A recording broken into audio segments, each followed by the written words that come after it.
Film Fanatics. From the silver screen to your earphones with Alan Azulay and Gal Balaban. Welcome back to Film Fanatics, where we talk about the movies that have us obsessed, excited, and inspired. I'm Alan.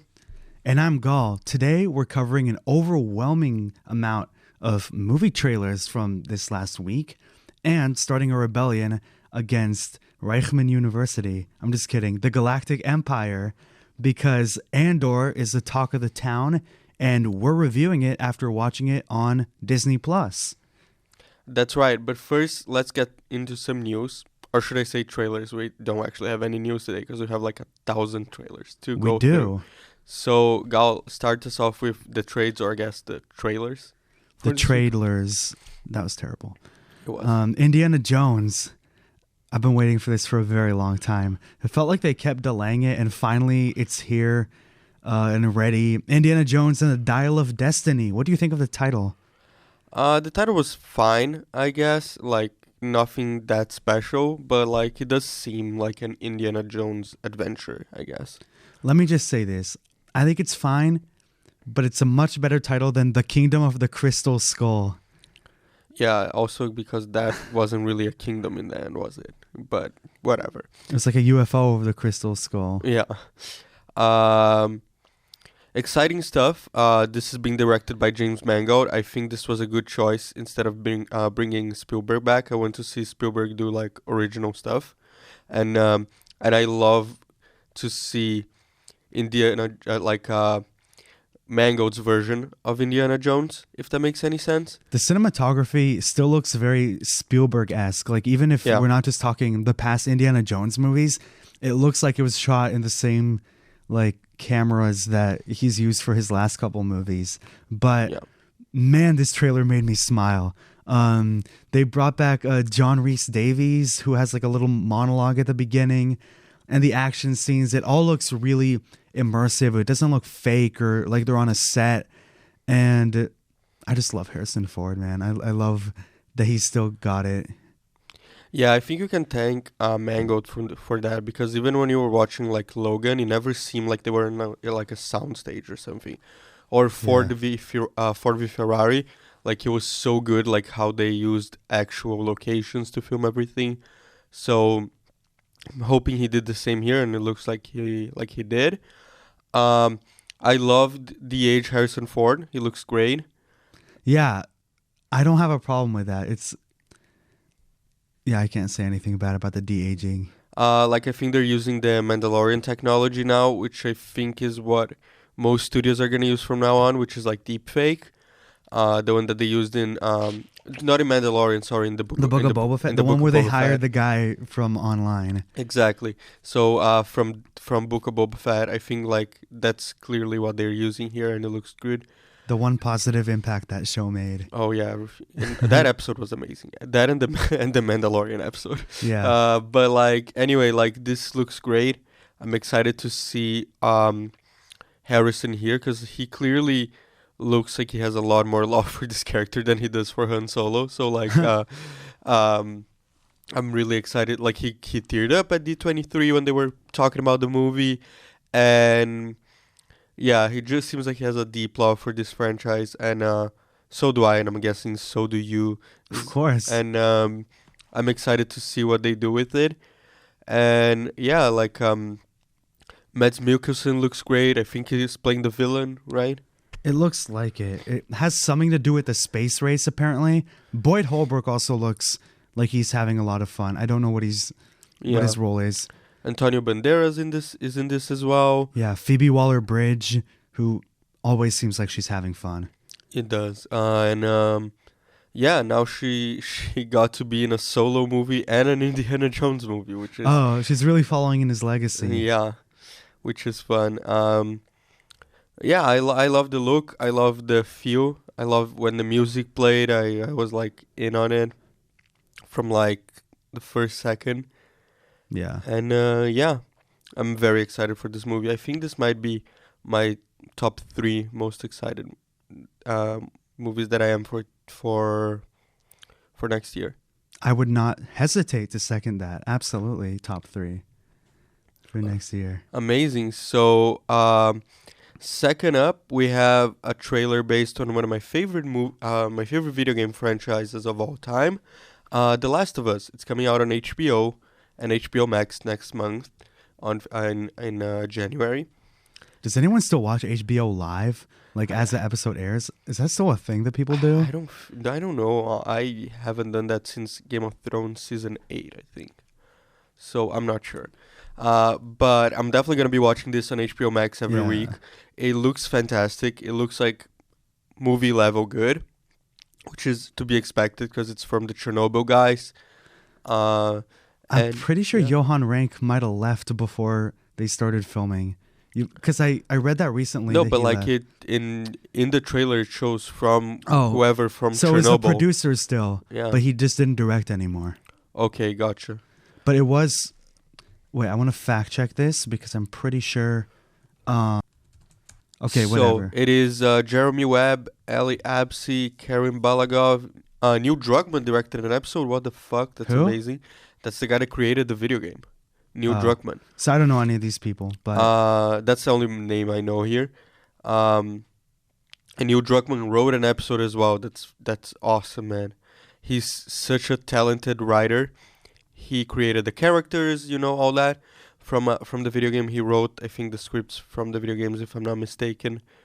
And yeah, I'm excited to see this. He also he's a fantastic writer. Like, he wrote all the Uncharted games. Oh my god! All the Last of Us games. Yeah, his first video game was the first Uncharted, the one that he wrote. So like, well, this show better be better than the last Uncharted movie. Yeah, he had nothing to do with that. So no, but the Uncharted games are amazing. I've never actually played Last of Us, but I understand the cultural impact in the video game world because I have friends. The first one is one of my favorite video games of all time. The first The Last of Us. And the second one I didn't really get into that much, but I heard it was interesting. Yeah, like I played it, I just don't remember that much about it. And I think the casting of Pedro Pascal as Joel is insanely good, and it came out of left field a little bit, but like after he was done, it was like, how did we not think of that? And I'm very excited to see what he brings to the role, because we haven't gotten a chance to know Joe from the trailers that much, like Pedro Pascal's version. I just remember of Joe. When he says, "You don't know loss," and I'm like, "Damn, that acting." Exactly. I'm still not sure about Bella Ramsey. We'll see, because I haven't seen her in a lot of things. She's also a Game of Thrones alumni, but let's see what she does. She was like the Queen of the North or some shit, right? For a while. Isn't she like 12? Yeah, yeah. That was a point in like season 6 or 7 of Game of Thrones or something. Well, I was like giving actors the benefit of the doubt if I don't know who they are. But Nick Offerman has a guest appearance in this show apparently, which really excites me. And Storm Reed. Gabrielle Luna is also in the show. Yeah, Nico Parker, daughter of Tandy Way Newton, which is kind of cool. Murray Bartlett from The White Lotus. Yeah, Melanie Linsky. Yeah, and if you've seen Agents of S.H.I.E.L.D., which you should, I know nobody likes the show. A couple episodes, and it was kind of it's a network show, so big no for me. Yeah, like I've watched the whole thing. Don't ask me why, but like Gabriel Luna played Ghost Rider. Wait, was he the Rev 9? Was he? Yeah, he was in Terminator Dark Fate. He was the last villain from Terminator. Yeah, he's great. Like, he's a great actor. I like what he did with the Ghost Rider in Agents of S.H.I.E.L.D. was pretty interesting. So that's cool. Yeah, I'm really excited about the show. It has the blessing of the creator, which we're always saying here is very important. That's why we're excited for Percy Jackson this time around. Mm-hmm. And that's why Uncharted was kind of a miss, in my opinion. And I guess in most people's opinion. And yeah, we're definitely going to be reviewing this show after it airs. And I'm like stoked about it, that it's happening finally. Yeah.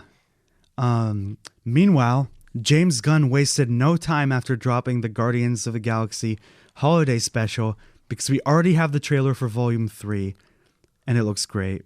I'm not sure how the numbers are on the special, but that's definitely kind of a way to like advertise that without advertising that in a way.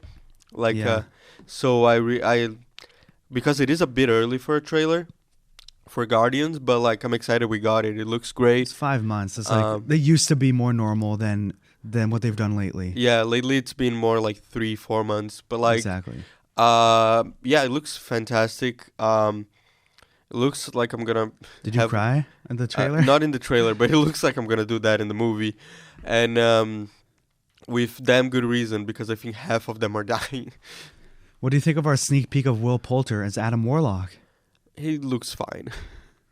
Yeah, we only saw like one scene, I thought he would look better. Like, he's supposed to have an Infinity Stone in his forehead. I know that they don't exist anymore in the MCU, technically. But I don't know, maybe with multiverse shenanigans or whatever. But like, I think that weird golden thing in his forehead looks weird. I trust James Gunn with my life, so like I'll probably love this. I do as well. The only thing he's done ever that I didn't love was Guardians 2, and even that I really liked, I just didn't love. And it seems like he's doing a lot of like more serious like stuff here and like less jokey stuff than Guardians 2, so I'm excited. I want the loss and the drama. Yeah. And the pain. To be honest, though, my one concern is I don't think Gamora is necessary in these movies anymore. Like, I get that that she's like back as another version now, but I think it's Marvel keeps doing that, and it's becoming pretty cheap. I don't think they do. Her loss is Loki is not dead anymore. Vision's back in a new iteration. Yeah, but Iron Man, Captain America, and the Black Widow are all dead. I'm not saying they're doing it without exception, but I just think, you know, especially seeing the holiday special and like seeing that he was like dealing with her loss, and then he's like, she's back with no memory. It just seems like it might be a little bit awkward. I don't know. Especially because her death in Infinity War really was powerful. Yeah, but like, I think that they can make it work, just like I think they can make the Vision thing work, because like those are characters I guess we have a different opinion on that part that I don't think we've gotten much of, and I would love to explore them more deeply. Again, I think we have different opinions on that one. Either way, this is probably the last time we're gonna see her. Yeah, so like I don't know. I feel like they deserve a happy ending, and I'm hoping that's what they get. Like that they get to go off into the sunset or something, and like not both die. If that would kind of suck if she got resurrected just to die, but that's my hope for them, because like both Cap and Iron Man got a relatively good, like a very good ending, but a relatively like they got to be happy by then. Like Tony was like had a life with Pepper for like 5 years, and like they had a kid and all that, and Cap got to grow old with Peggy. So like I just want the same for my boy Star-Lord. Yeah, but sometimes like tragic deaths are really powerful. That's why I loved what they did with Gamora in Infinity War. Obviously, her character meant more than just to die there, but I love that they took that swing. That's also a problem, because like it did feel like she was getting frigid a bit, and like her coming back kind of denies that frigid thing. So I like that in a way as well. I just think resurrections in general, like Marvel's just gotten so used to it that like all the fans, every time a character dies, they're like, I don't believe you. And it just gets so cheap in that sort of lens. And then it also bleeds over to like any time a franchise gets too big of a following. I think that was only a problem with Thor Love and Thunder, honestly, because I don't think people believe that Jane is that. But everything else, I don't think that there's a problem with that. Like nobody's like, oh, Tony's coming back now, Cap is coming back now. But even Vision, like I like what they did in WandaVision, but like having him alive after like just that powerful scene of him getting the stone yanked out, like I just think that they need to be a little more comfortable with finality here. That's me. Yeah, I guess we have like different opinions on that one, which is fine. For sure. It's an equally exciting trailer for us to talk about. Definitely not. The Super Mario Brothers trailer 2, or is it the first trailer and the first was like a teaser? I don't know, but like I love the animation. Looks good. Chris Pratt is still horribly voicing this character for no good reason. What did you think? It looks fine. I don't think I'm the target audience for this movie. I think it's for like ages 10 and under. I don't think so. But I mean, I don't know. The humor looks kind of cheap. I'm only excited for 2 reasons: Anya Taylor-Joy and Jack Black. Because Jack Black, I'm such a massive fan of. Like, I think in my history of liking movies, he was the first person who I ever called my favorite actor. School of Rock, and is still one of my still has a special place in my heart. And of course, his voice work with Kung Fu Panda, and if you want to mention Shark Tale, I guess. But the point is, don't do that. The point is, he always seems like he's having such a joyous time with whatever he's doing. Yeah. And so I just love seeing Jack Black pull up whenever. I think this movie seriously has the potential to be like an animation like Behemoth, because the franchise is so beloved by so many people.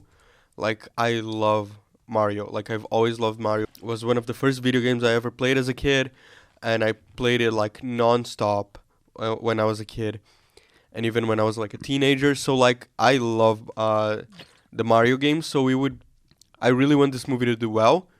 I hate that they didn't trust on the franchise enough to put like good voice actors, like instead of like going for like stars. Like, I get Jack Black because he's a good voice actor, so he's fine. Anya Taylor-Joy also seems like she's a good voice Rogen, actor. Keegan-Michael Key, Fred Armisen, Charlie Day. These are all really talented people. Yeah, but these are all people that have like history voicing characters, at least most of them. So like we have like proof that they work. I think Chris Pratt is just miscast here. Like Charlie Day looks like he's doing a great job with Luigi, but like I don't feel the same way when I just hear Chris Pratt, which is weird. Who would you have cast? Because I want to think. I'm sure there could have been someone better, but I can't think of it right now. See, that's the point. I don't think like a Hollywood executive, so I would have cast like a great voice actor that's not well known yet, and then you can surround him with all these stars. Okay. I feel like they should have done that with Mario, also because like I'm not sure who plays Mario in English in the video games, but they actually picked the guy that plays Mario in Portuguese to voice him in the Brazilian version.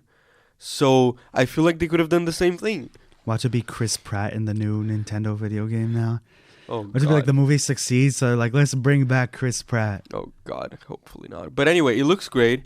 Like the animation, I love the animation style of Illumination. Animation looks good. Illumination's had a lot of misses for me lately. Yeah, but their animation always looks good. Like, I love like the kind of like, it's different than what Disney does. Disney, like, you have like this more ultra realistic kind of thing going now, especially like with like weather and all that, and like Illumination is more like fantasy animation, if that makes any sense. But I just really hated the last Minions movie. I haven't watched any of the Minions movie because I don't hate myself theaters. like you do. The last Sing 2 was fine. I'll just leave it at that. Yeah, it looks fine. I feel like the humor looks like it's being aimed too much towards the youngsters. But I don't know. I'm gonna see this in theaters for sure, like 100%. But like, I wanna go in a session that is in English at night, so there are no kids. So yeah. What's the next one? Also another big franchise. That's right. Transformers: Rise of the Beast, the best critically received franchise of all time. Yeah, so this one's a change of pace because Michael Bay is no longer anywhere near these movies. Yeah. Actually, wait, he's still a producer. Never mind. But he's not directing, so thank God. And it stars Anthony Ramos and Dominique Fishback, who is of Judas and the Black Messiah fame, and also the movie with Jamie Foxx, Project Power. Project Power, yeah. And Anthony Ramos, I don't have to introduce him because he's been so from good. plenty.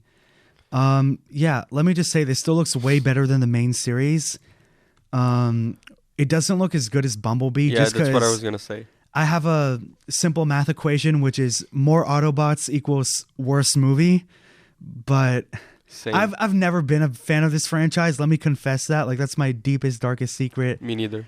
I cannot suspend my disbelief for Autobots, we must assemble. Like, I can suspend my disbelief for a talking raccoon if you do it right, like they have in Guardians of the Galaxy. But this has never connected. I think that's the problem. It's because they never did it right. Like, I also am not a big fan of the Transformers franchise. Yeah. But like, I watched a cartoon and when I was a kid and I liked it. But like, I feel like the only time that they actually captured some magic was with Bumblebee. Like, the only time. Yeah. And that's hinging on like directorial ability of Stephen Knight. Travis Knight, sorry. Stephen Knight's a completely different person. Yeah, he's the Daredevil guy, sorry. Also not Stephen Knight, but okay. Yeah, Stephen S. the Knight. That's two different people. Come on, man. So like, my knowledge is being tested today. Anyway, like, that's the only time that I felt any sort of connection towards this movie, and it has my favorite actress in it, which also helps, Haley Steinfeld. So, like, I don't know, like, I love the 80s vibe that movie has. It looks like this one is going for a 90s vibe. 1994 taking place. Which I love. I love the 90s, but like, man, I don't know. I honestly don't know. Maybe this one will surprise me like Bumblebee did, but like, I'm not holding out hope. The problem is in Bumblebee is it's a lot of robots. I don't like. Yeah, whenever it's just like Bumblebee doing like this and being cute and everything and hanging out with Haley Steinfeld, I'm like, wow, this is lovely. And then these other Decepticons or whatever come and they're like, we must blow up Cybertron or some shit. I'm like, shut up. I hate it so much.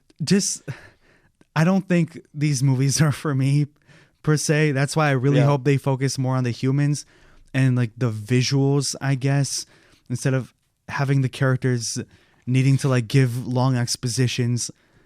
But again, like, if Michael Bay had come back, I would be like not even watching it at home.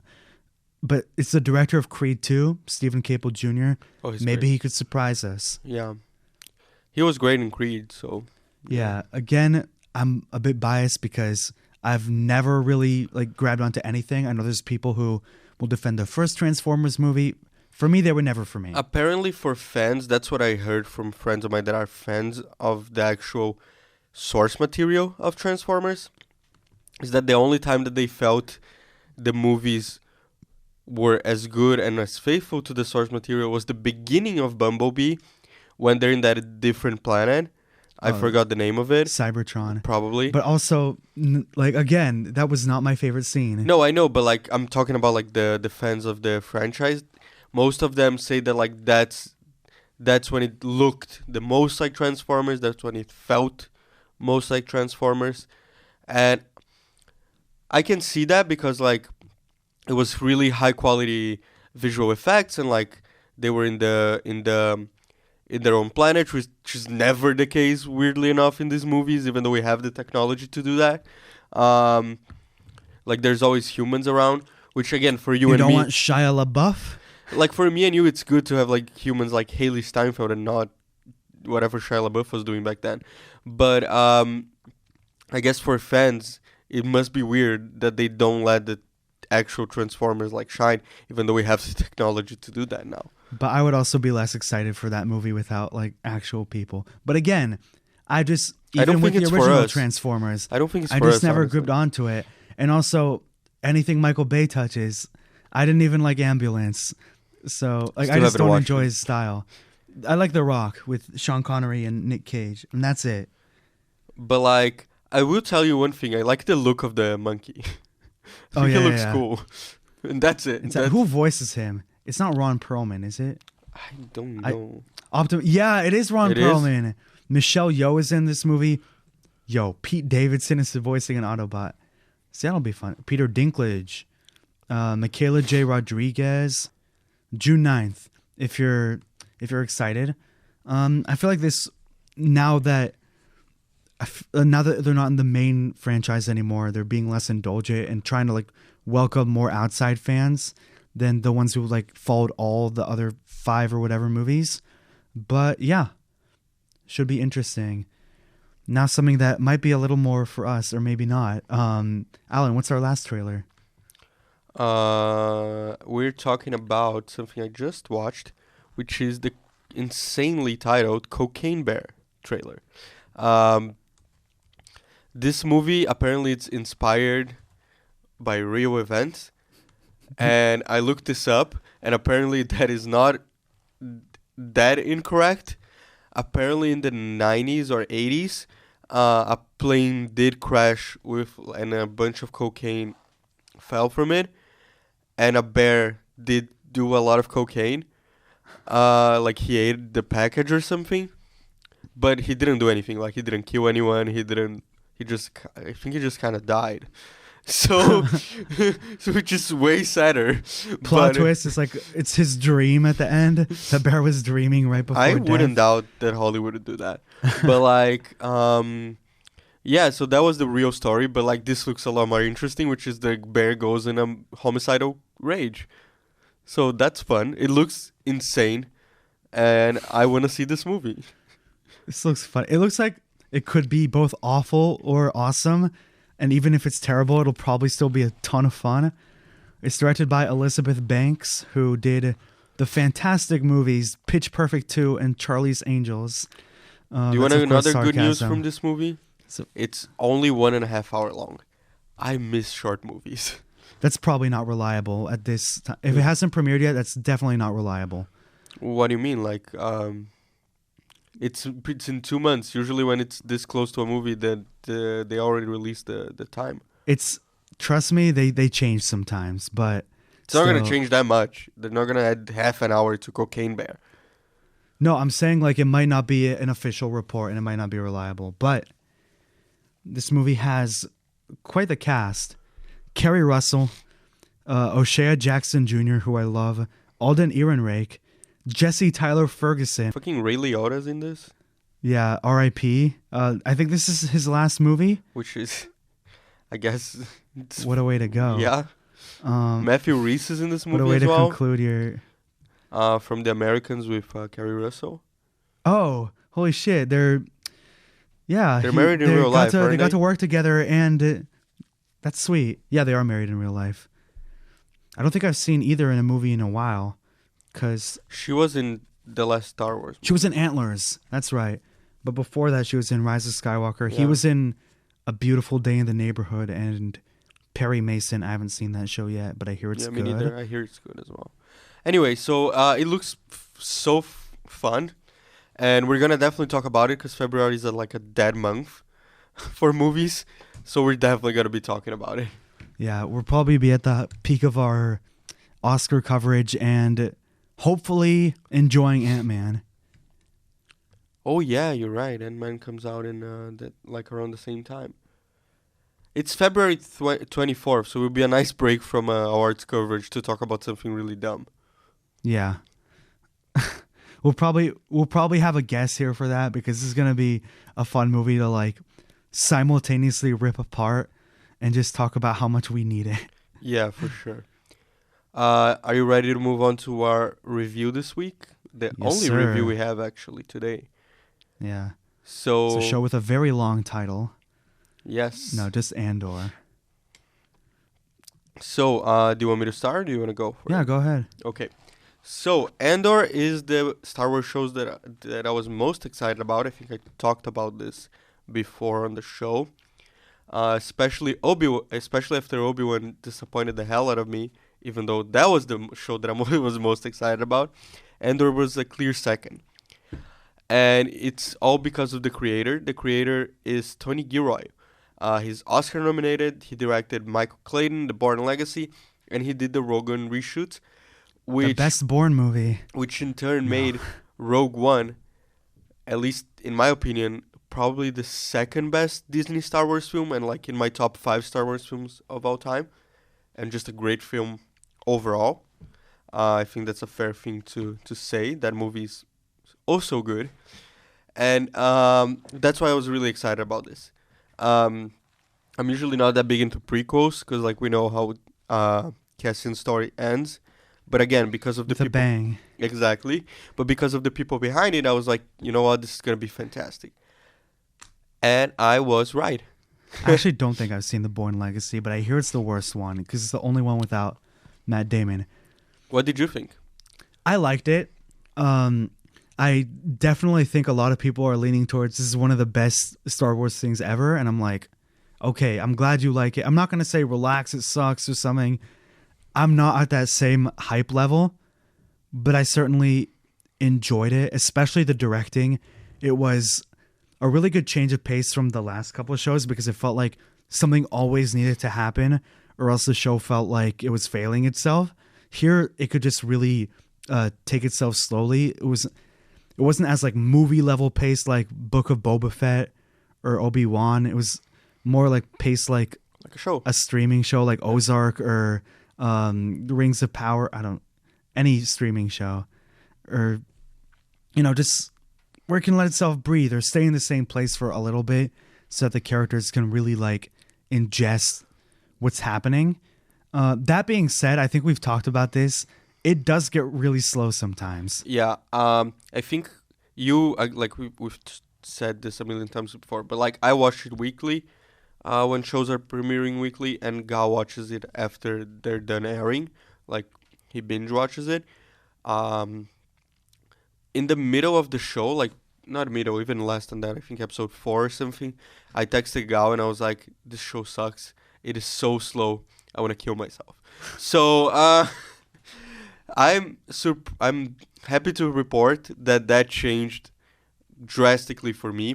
Yeah, I still think those first 4 episodes are a bit too slow, but I like the balance that they reached with the final episodes of the show, like 5 onwards, and I'm happy to report that like this is honestly one of the best Star Wars things ever. And I know that you don't agree with it, but just the quality of it and like the visuals and like the story and like the script and everything like just blew my mind. And the acting is also fantastic. Yeah, I will say the visuals are great, especially like they don't need to stand out as much. Like they can blend in more than the rest of whatever, and the music was really good. But there's so many like boring side characters that take up a lot of screen time. And some of the side characters just felt kind of lifeless to me. We'll talk a little bit about some of the people whose some of their names I didn't even remember until looking it up after. Yeah. Let's start with Cassian Andor himself. Diego Luna is fantastic, right? No complaints? Yeah. He's like a great leading man.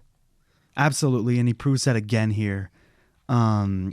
He's charismatic, he's got the heart, but he also knows when he's a dick, Cassian which can I love. Suck it up and he needs to like fight for his life and be a dick.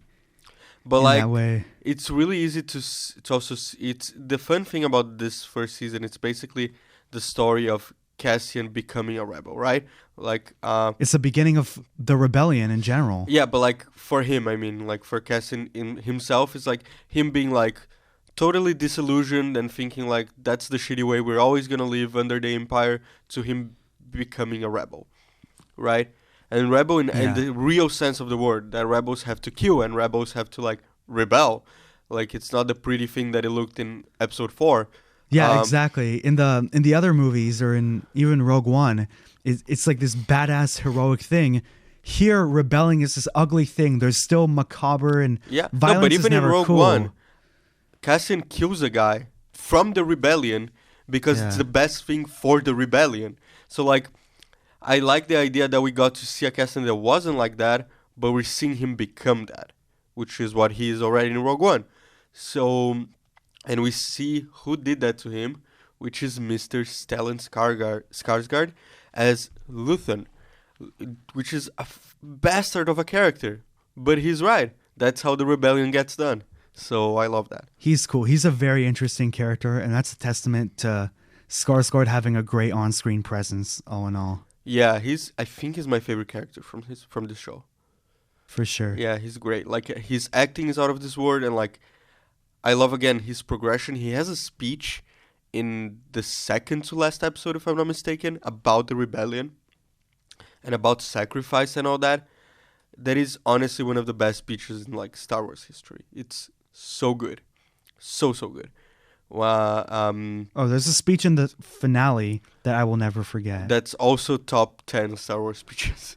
Yeah. Can we talk about who I thought was one of the better characters, Fiona Shaw? Yeah. She was a lot of fun. She is someone who I thought had a lot of life, and her relationship with Cassian, you can tell she's this heroic woman who's not going to change her beliefs, even if, fear is dominating the entire way of life across the galaxy. Yeah, she's really good. I think she only got to really shine in the final episode, but before that, I was like, when is Fiona Shaw moment coming? Because like she's such a great actress. Yeah, so I was waiting for it, and thank God they delivered. There are parts where she's a little underutilized, just because you notice when there's less interesting characters. Adria Arjona also very underutilized because she was really good. But here's where I get to who I didn't like, which is this character played by Kyle Soller. No, but let's talk a little bit about Adra as well. What you said about her being underutilized. I have a feeling she's gonna become a big character in season 2, and maybe even in every episode. So I'm not glad that she didn't have a lot to do, but I'm excited for her future, if that makes any sense. I wouldn't have complained if I had liked these other characters, but some of them are just... We're gonna disagree, I think, on this one, but go on. Yeah, Adria Arjona, she's great. She has a lot of heart, and I always bought her acting. No, this one we agree on. But Kyle Soller, I just thought he felt so distant, and his personality, he never felt threatening, but he also, you're supposed to get into his head a little bit, and I never really cared for his inner conflict, if there really was any. It just didn't intrigue me at all. Like I didn't enjoy any of what he did, and I don't know if it's his fault or just a boring character. Like, are you kidding me? You actually thought he was boring? Like, I didn't care. He just has like a creepy scare and a creepy stare, and I was like, for me, he just felt distant. I didn't really care for him at all. That's part of his character. No, he's supposed to be like that. But I don't just mean distant from the other characters. That's fine, but no, I just felt distant from him.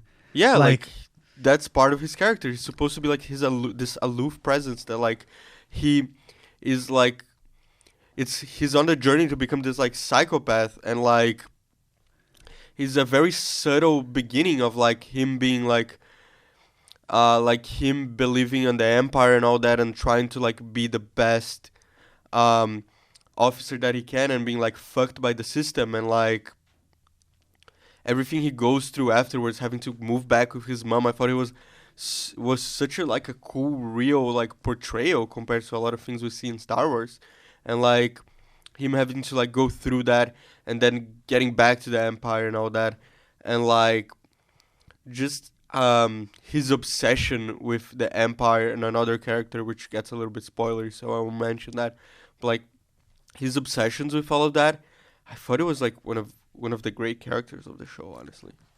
Yeah, but almost all the characters that surround him also really bored me. They just really felt flat to me. I never really connected to a lot of the Imperial characters. Really? I thought Denise Galga's Deed Ramiro was amazing. And you can really see this side of the Empire, this corporate Nazi side that we never got to see before. At least not in live action. I guess she did a good job, but they could have utilized her as a storyline better. I also didn't think that was a problem. I thought she was great. Her storyline of being this kind of a corner presence to the Empire board, and building her way up to be this great menacing power, and I don't know, I feel her arc was her pleasing, to see those sexist Empire guys have to eat their own words. I guess I just never felt the menacing part. That might have been my biggest problem with the whole show, It's just lack of interesting villainous characters for me. Yeah, because they weren't playing villains. They were playing like regular people in the other side that like became important people in the other side, which is kind of like what rebels are. Like they became pawns. Not pawns, but like they were just disillusioned. Yeah, they were like they bought into the Empire whole shtick, and like they were fighting for it, kind of like what the rebels do. And you got to see their side of it, but they weren't really villains. I feel like they're gonna become villains now, but like before they were like, it was like their way into becoming villains, sort of. I guess I just didn't feel their arcs were memorable. What's more memorable to me is the feeling that the Empire as an idea creates, the silence and the terror, and how the heroes have to combat that, or how everyone deals with that. Yeah, but how do you how you need to explore that eventually in a franchise this big? You need to explore what makes them like that, or what like the machinery behind it, and I feel like this show does this like brilliantly. Yeah, it maybe it's just the individual characters and not the actual idea behind it. Which is fine. Like everyone has like their opinion. It's okay. Like I know a lot of people were hating on the side characters from Obi-Wan Kenobi, but I thought they were way more interesting than the side characters here. Maybe the actual side characters, but I don't agree that Dedra and Zero were side characters. They were main characters here for me. So. I just mean everyone who wasn't Obi-Wan or everyone who wasn't Andor. That's what I meant. They are big characters, yes. Genevieve O'Reilly as Mon Mothma, I think, is also great. She's fantastic. And I love her arc. Yes. See, like every time she's on screen, you want to hear what she's trying to say. She was in Revenge of the Sith too, right? Yep. For maybe like, how much was she in it? Because I don't really remember. Not a lot. A lot. But she was also in Rogue One. And she had a good amount in Rogue One. And in, what else was she in? She was in something Return of the Jedi, but obviously not the same actor. Actress, yeah. But they really expanded on her character here in a way that could have easily just been like, hey, we want to bring this person back. But she was really interesting. Yeah. And there was so much soul to it because she was someone in power. But she didn't want to keep staying silent, and I loved that. You know what she reminded me of? Both her story and the Empire story here, like the Empire characters. I've read the Thrawn book, right? Which is like the Oranges of Thrawn. I read that novel.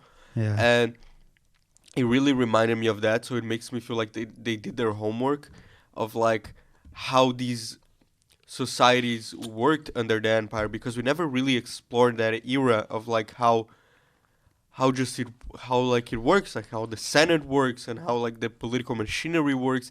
George Lucas tried to do that with the prequels, but it kind of fell flat because of his writing style.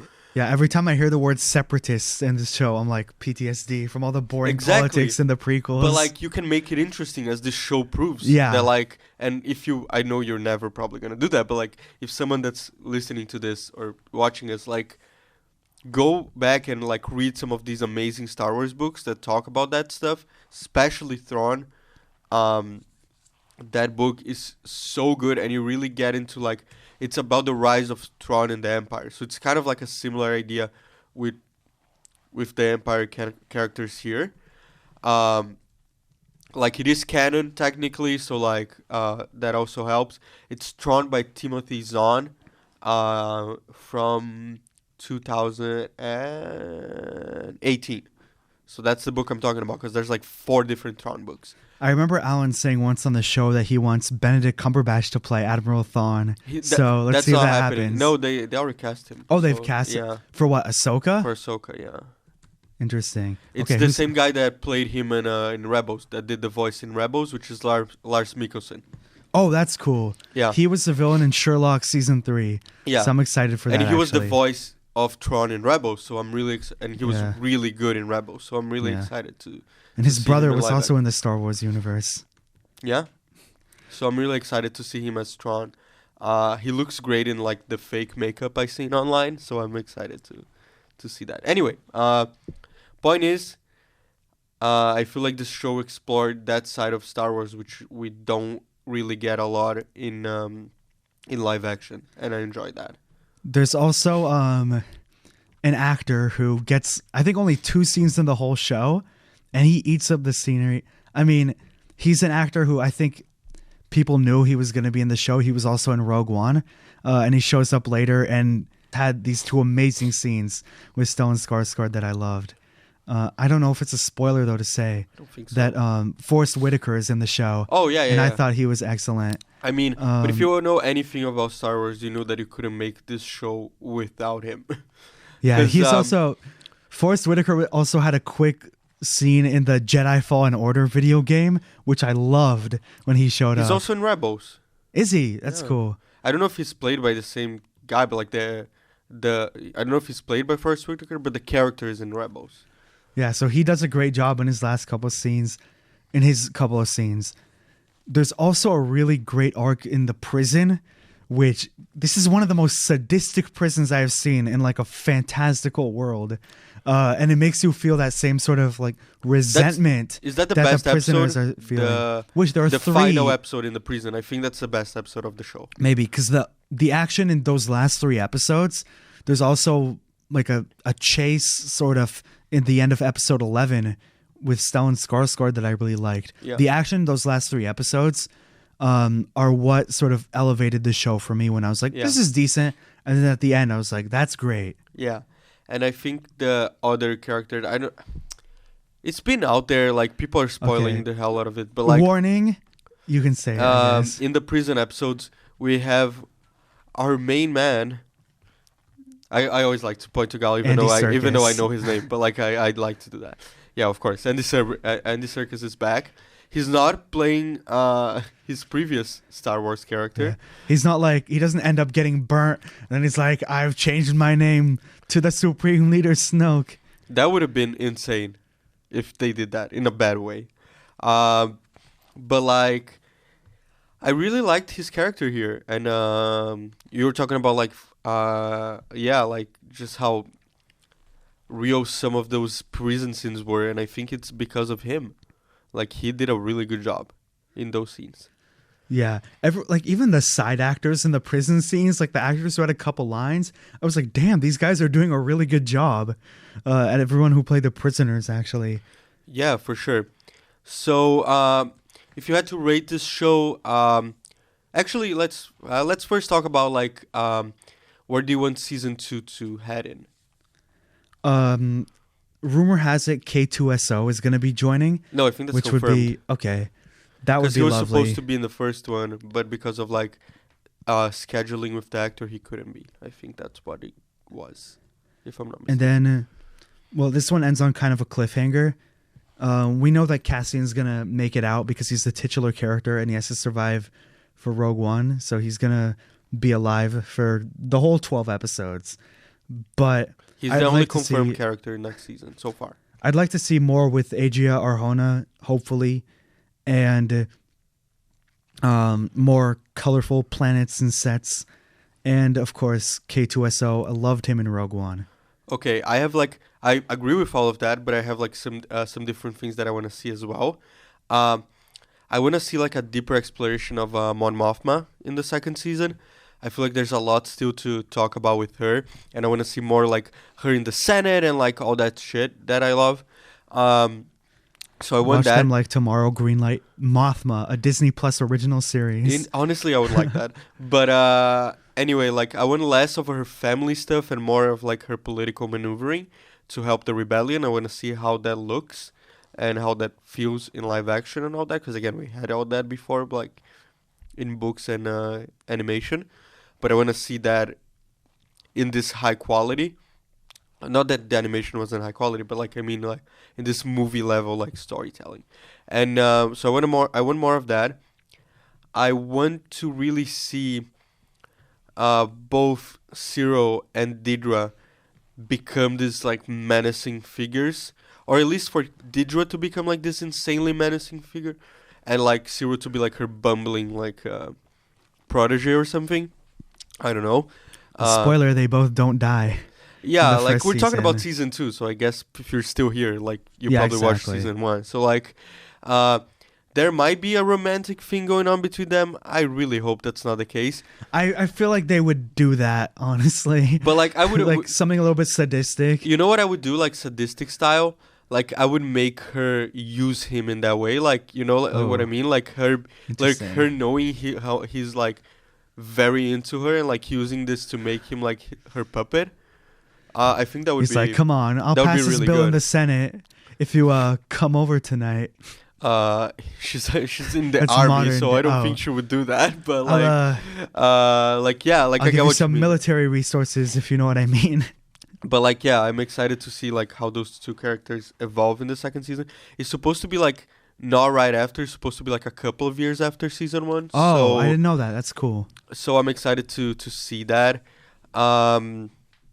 And yeah, I want some other Rogue One characters to maybe show up, like, or some other like Star Wars related characters to show up. I want Forrest Whitaker to become more of a presence. I would love for him 2. to be a big role in season 2. But also he seems a lot less mobile by the time Rogue One starts. So maybe something happens there. Yeah, I think that happens in Rebels actually. Whatever happens to him, I don't remember. I haven't. Rebels seen is over, right? Yeah, it ended in 2016. Okay. So what are the other shows that, like, where are you ranking your excitement for them? Okay, so my excitement goes, first of all, Ahsoka. Let's go from back to front. Least to most. Least to most. So I'll start with Bad Batch season 2 because I tried to watch season 1 and I didn't really get into it, even though I was a massive fan of Rebels and the final season of Clone Wars that they did on Disney Plus. But yeah, not that big of a fan of Bad Batch season 1. Maybe I'll get on it later, but like for now that's my final one. Then Skeleton Crew. I don't like kids. On movies, I like kids in real life, but not in movies. So a whole show about kids. It's a dichotomy with Alan. Exactly. So a whole show about kids, not into that. Then I would go The Acolyte. Because I'm excited to see the dark Siths being explored. I love that idea. The main character is supposed to be a Sith. Then Mando season 3. And first of all, Ahsoka. How about you? I'm going to leave out any animation. I guess 5. And I guess Lando would be like... If it was Happen Fast, it would be up there. But like if not, it would be like probably number 4 after I guess Mando. Then that's at the bottom. Skeleton Crew, I guess, is like lowest, like you said. I'm still excited because I think what Star Wars needs now is to ditch a bit of the reliance on the nostalgia. Yeah. Because there was way too much in Boba Fett and Obi-Wan. Yeah. And Ahsoka. Again, that's my main concern with it. Because I also haven't seen Rebels and Clone Wars, so I don't want them to rely too much on like bringing names just for the sake of the fans that they have. But I'm excited for Rosario Dawson to lead a show. And then Mandalorian Season 3 doesn't excite me as much as the last, just because they've like resolved a lot of the plot lines from there, which is good that they did, but I'm still excited to see it. It's at number 2 for me. And The Acolyte is number 1 just because of that cast, and I'm so excited to see the Old Republic era, which is something that's been explored so much in video games, but to see it with the production value quality that Disney Plus has had with this show, for example. I'm looking forward to The Acolyte. Anything with Amanda Stenberg, sign me up. So that's my number 1 now. And yeah. Awesome. So let me explain why Ahsoka is my number 1. Again, I'm a huge Rebels fan and Clone Wars fan. Is she also in Rebels? Yeah. Okay. And what they're exploring here in Ahsoka might be related to what they explored in the end of Rebels. So you should probably get on that before Ahsoka. Especially if my main man Ezra is in the show, which I think he will be. I think it's been confirmed. I think he's been cast already. Okay. But yeah, you're right for sure. Yeah, we talked about it on the show, I think. And so yeah, I'm really excited about that, seeing how that resolves itself, because that was a cliffhanger in the end of Rebels that's apparently getting resolved in Ahsoka. Can I just ask them not to feel obligated to include Luke Skywalker in this show? Because like we've done that now. Can we move on from that? I wouldn't mind if they did, honestly. Like, I don't care that much. It would make sense. They're both Jedi in the same time period. But again, it's like you said earlier. We know how Luke's story ends. So it was a nice cameo in Mandalorian. And then I think they just milked it in Book of Boba Fett. But that's also my overall feelings on Boba Fett, which I don't think they need to revisit that corner of Star Wars right now. Yeah, me neither. But what I will say is that I really want... I think this is what's happening in Ahsoka. We're getting a lot of classic characters, which is what you don't want, but it's what I want. It depends on how you handle it. It can be good or it can be bad. I mean, I see trailer for Indiana Jones. That looks like nostalgia done right. Exactly. So, I really want to see what they do with, like, Thrawn. That's a great idea for a villain for Ahsoka. Again, if you watch Rebels, you would understand a little bit more why that's so important. And Thrawn is just such a great character. It's like one of the best characters in Star Wars, which is such a shame he hasn't been done yet in live action. So I'm excited to see him in live action. And yeah, like I'm so excited for that. And like there's rumors going around of like a bunch of other characters showing up in Ahsoka. So I'm really excited about that. I don't want to spoil anything if you haven't seen the leaked like images that are out there online. But yeah, like that's definitely my number one show. Like Rosario Dawson is fucking amazing as Ahsoka. I'm glad that she's been getting her moment lately in more media. Yeah, like again, the people behind the show are like people that I trust with Star Wars, and like again, I'm just really excited for that story. That's the story that I most want to see told in Star Wars, which is why it takes precedence over Mando Season 3. Because Mando Season 3, like you said, most of Mando's story is supposedly done. I'm excited to see the battle for Mandalore and for being like the king of Mandalore. I forgot how it's called. But like basically whoever owns the Darksaber gets to lead Mandalore. Yeah. And right now that's Jin. Which is weird because he didn't grow up with, like, he grew up as a Mandalorian, but, like, he didn't grow up as the Mandalorian. Is it Din or Jin? Jin. I thought it was Din Djarin. Din Djarin? I always thought it was Jin Djarin, but whatever. But,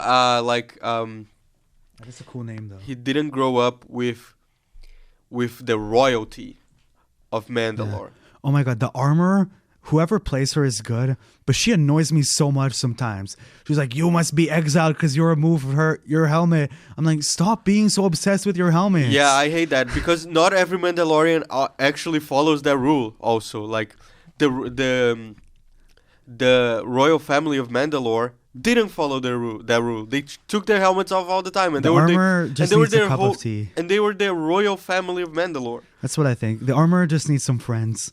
And a cup of tea. And I'm also like really excited about the rivalry he'll probably have with Bo-Katan. With Bo-Katan. Again, it's so fun that they took the actual voice actor from Rebels and from Clone Wars to be her, which is Katie Sackhoff. I love her. So yeah, I'm excited to see their rivalry in that season. Also, is Skeleton Crew happening after Return of the Jedi or after the Rise of Skywalker? No, it's in that same era of Mandalorian. Okay, so maybe they have plans for that, but I'd like to see them do some shows after the Rise of Skywalker. Not even with the Jedi and the Sith anymore, but just seeing like what things are like. The next movie is apparently after. That would be nice. There are rumors going around that even like Kylo and Rey might appear in the next movie as a Force ghost. So yeah. I hope that's not the case. I just really for hope. Finality's sake. I hope that's the case. We're watch her be like smooching a Force ghost. I want them to be fixed from what the fuck happened. Or they like reenact the scene from Marriage Story, but with Daisy Ridley instead of Scarlett Johansson. I really hope they're in it because I want them to fix whatever happened in Rise of Skywalker because those characters were great. Anyway, so it's Damon Lindelof. So. Oh, yeah, but every time they say someone's developing a movie, then they just go off and do something else and the movie's gone. But bro, Bob Iger is back, so I don't think that's happening anymore. Like, you can't pull that shit with Bob Iger. I'm excited about that movie if it ever does happen. Yeah. And I agree with you. The Acolyte looks amazing. Yeah. So anything with Damon Lindelof, yeah. After Watchmen, I would sell my soul to him. Exactly, me too. So that's it. That was a confusing end to the episode because we kind of just went on like our own like tangents about these shows. But like, I hope you guys enjoyed it. And yeah, we'll review The Mandalorian in about 2 to 3 months. That's coming out in February, if I'm not mistaken. Comes out March 1st, so it'll probably end in early to mid-April. Okay, fantastic. So we're definitely going to talk about that. And we'll bring our dark sabers to the studio. Indeed. And that's it. Thank you guys so much for joining us. I've been Alan. And I've been Gal. And we've been the Film Fanatics. See you guys. See ya. Remember to follow us at Film Fanatics Pod on TikTok, Instagram, and subscribe to our channel, please. Yep. Thank you. Have a good one. Bye. Film Fanatics. From the silver screen to your earphones with Alan Azulay and Gal Balaban.